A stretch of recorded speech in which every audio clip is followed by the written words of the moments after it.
اسلام دین فطرت ہے. عقل سلیم جس کو صحیح کہتی ہے اسلام اسی کو جائز قرار دے. واہ واہ واہ واہ. اس نے نہ غم کو منع کیا، نہ خوشی کو روکا، نہ تہوار بند کیے، بس کچھ اظہار بندگی کو شامل کر دیا اس میں. سبحان اللہ. عید کا تہوار ہے تو پہلے 2 رکعت نماز پڑھ لو، پھر خوب کھاؤ واہ پیو واہ. کھلاؤ پلاؤ. عید بقرعید آ گئی تو 2 رکعت نماز پڑھ لو، پھر خوب قربانی کرو، خوب کھلاؤ، خوب جشن مناؤ. کسی تہوار کو روکا نہیں. حضور اکرم صلی اللہ علیہ وسلم کے زمانے میں بھی تہوار اربوں کے تھے، اسلام نے کسی تہوار کو نہیں روکا، بس اس میں بندگی کا ایک علامت شامل کر دی کہ وہ ظاہر کرے کہ ہم تہوار میں بھی غافل نہیں ہوتے اطاعت خداوندی سے. یہ ہماری شان ہے. اب آ گئی فطرت. جی. اسلام دین فطرت ہے. جب کوئی تکلیف پہنچتی تو غم آپ کے چہرے سے آیا ہوتا ہے. اگر آپ کا کوئی بہت عزیز آپ سے بچھڑ جائے تو غم کی کیفیت میں آپ ہوتے ہیں، اور اس وقت آپ یہ چاہتے ہیں، یہ امید رکھتے ہیں کہ کوئی ہمدرد آئے اور میرے ساتھ بیٹھے مجھے دلاسا دے. تو اس کو حضور نے سنت بنا دیا سبحان اللہ سبحان اللہ. کہ کوئی بیمار ہو جائے تو اس کی عیادت کرو، اور اگر کسی کا کوئی بچھڑ جائے تو 3 دن تک اس کے سوگ میں شریک ہو، اس کے لیے کھانا پکا کے لے کے جاؤ. 3 دن تک. مدینے میں بھی یہ رواج تھا، 3 دن تک کھانا نہیں پکتا تھا اس کے گھر میں. جس گھر میں موت ہو جائے ادھر ادھر کے لوگ اڑوس پڑوس کے، حضور نے اس کو بہت پسند فرمایا. یہ شریعت کا حکم تو نہیں ہے، لیکن حضور نے اس رواج کو پسند فرمایا کہ فطرت کے عین مطابق ہے کہ ایک بندے پر ایک امتحانی کیفیت ہے، وہ غم و اندھوں میں ہے، وہ کھانا پکائے گا. تو یہ کیفیت حضور نے اس کو جائز رکھا. یہ فطرت ہے کہ جب کوئی غم ہوتا ہے تو کوئی چاہتا ہے کہ اس کے قریب آئے اور اس کا اظہار کرے. تو غم حسین سے بڑھ کے تو کسی کا غم نہیں ہے.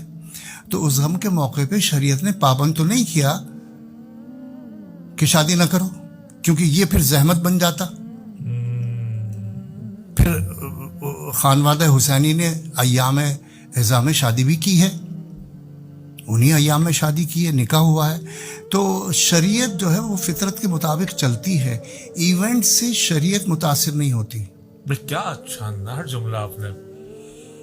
بہت بہت. شریعت ہمیشہ کے لیے ہے. کربلا ایک دفعہ ہوئی ہے، شریعت قیامت تک رہے گی. تو اب کربلا کا جو دن ہے وہ دن بھی محترم ہے، منحوس نہیں ہے، سبحان اللہ. محترم ہے. محرم جب کائنات بنی اس وقت محترم قرار دے دیا گیا تھا. کائنات جب بنی، زمین آسمان جب بنے، قرآن میں یہ آیت ہے کہ جب سے ہم نے آسمان و زمین بنائے، جب سے ہم نے 12 مہینے بنائے، ان میں 4 عزت والے ہیں، ان 4 میں محرم بھی ہے. تو عزت والے مہینے میں عزت والے ہی کام ہوتے ہیں، اچھے کام ہوتے ہیں. تو کربلا ان اچھے کاموں میں سے ایک کام تھا جو محرم میں ہی وقوع پذیر ہوا. اب یہ منحوس تو ہے نہیں، نعوذ باللہ. کربلا نہ کربلا والے، کربلا بھی باعث برکت ہے، کربلا والوں کا نام بھی باعث برکت ہے. تو اگر آپ کرنا چاہیں تو کر سکتے ہیں، لیکن یہ ضد کر کے کرنا کہ اب پڑوس میں ہمارے میت ہے اور ابھی جنازہ گیا نہیں ہے اور ہم ڈھول بجائیں گے، پڑوس میں میت ہوئی ہوئی ہے تو کیا آپ کو گوارا ہوگا؟ تو خاص اس دن جس دن ایام میں یہ واقعہ ہوا تو اس دن کا لحاظ کرنا چاہیے، لیکن لازمی نہیں. نکاح جائز ہے، نکاح حرام نہیں ہو سکتا.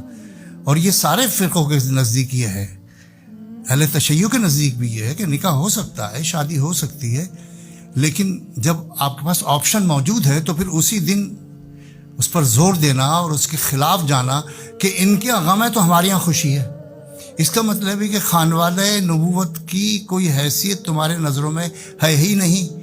ان کی خوشی میں کچھ. حضور اپنے صاحبزادے کی وصال پر روئے یا نہیں روئے؟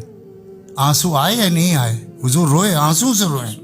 اپنے چچا کی شہادت پہ روئے ہیں حضور، اور پھر پوچھا بھی ہے کہ میرے چچا پہ رونے والا کوئی نہیں ہے. اللہ اکبر. تو مدینے میں پھر عورتوں نے رونا شروع کیا حضرت حمزہ رضی اللہ تعالیٰ عنہ کے لیے جو حضور کے چچا تھے. تو یہ تو فطرت ہے. اسلام دین فطرت ہے. غم میں آنسو آنا فطرت ہے. غم کے موقع پہ ڈھول بجانا فطری نہیں ہے. تو آپ نکاح کر سکتے ہیں، لیکن شادیانے اور دھوم دھڑکا یہ غم کے خلاف ہے، یہ فطرت کے خلاف ہے، تو اس سے پرہیز کر کے سادگی سے نکاح کر سکتے ہیں، کوئی بری بات نہیں.